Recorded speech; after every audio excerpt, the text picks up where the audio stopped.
Good morning to everyone on this special auspicious occasion. Today wishing Happy Republic Day. This is the day of celebration.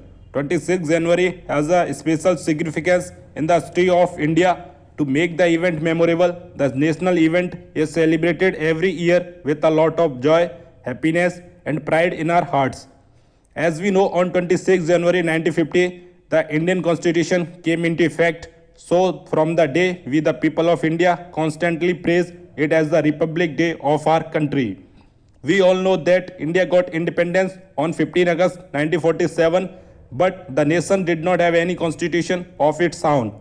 However, after many considerations, a committee headed by Dr. Bhimrao Ambedkar submitted a draft of the Indian Constitution, which was adopted on 26 November 1949 and officially came into effect on 26 January 1950.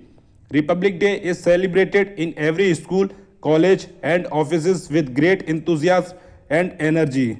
And various competitions are held which include dancing, singing and giving a Republic Day speech. But beyond it all, the Constitution declares that India is a sovereign, socialist, secular and democratic republic.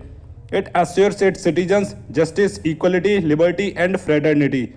It also gives us our rights and duties as citizens on this Republic Day. I hope that no matter who we are, rich or poor, a power politicians or a regular citizen, we continue to respect these basics, principles and values given to us by our amazing constitution, so that we move forward and continue to build this nation. We don't leave behind the foundation on which our country is built.